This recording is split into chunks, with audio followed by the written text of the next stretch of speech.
এই যে এই বেগুনগুলো আমি প্রথম রান্না করব আজকে। আমি এর আগে কখনো এই বেগুন খাই নাই, কেমন হবে জানি না। এই যে ভিতরে এরকম এই দুই ভাগ করে করে বেগুনগুলো কেটে নিব। মাছ ভাজা হচ্ছে।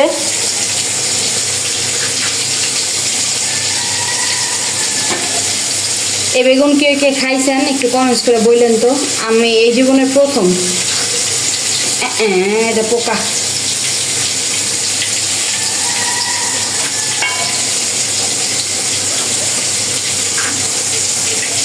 এই যে আমার মাছ ভাজা শেষ। এখন আমি যে বেগুনগুলোকে ভাজা নিব।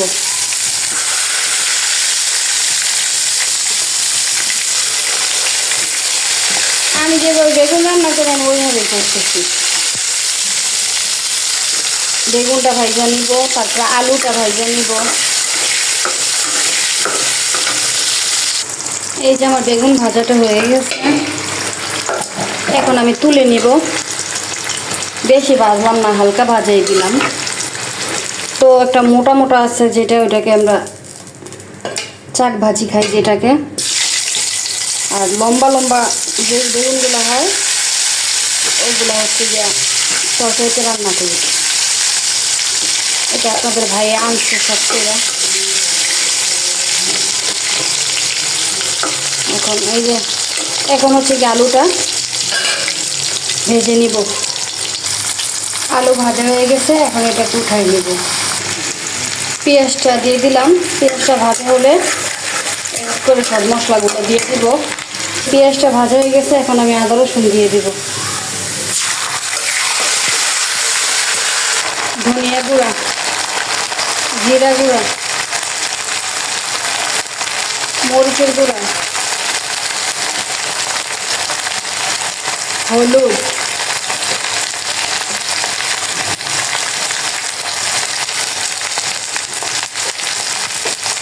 লবণ। এখন ভালোভাবে মশলাটাকে কষাবো। এই যে মশলাটা কষানো হচ্ছে, সাথে আমি দিয়ে দিব টমেটো।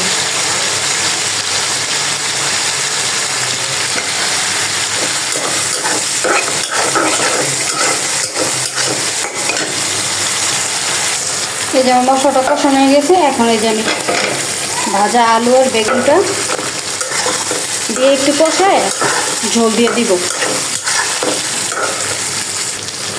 এই যে আমার তরকারিটা কষানো হয়ে গেছে, এখন আমি ঝোলটা দিয়ে দিব তরকারি।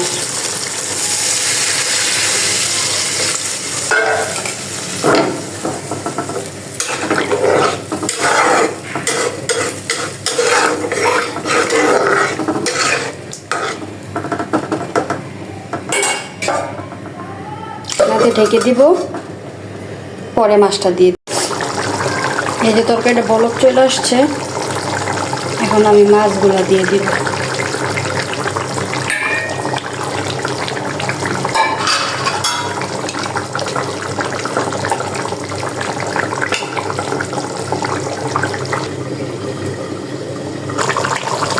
এই যে আমার তরকারিটা হয়ে গেছে, এখন আমি ধনিয়া পাতা দিয়ে নামাই নেব।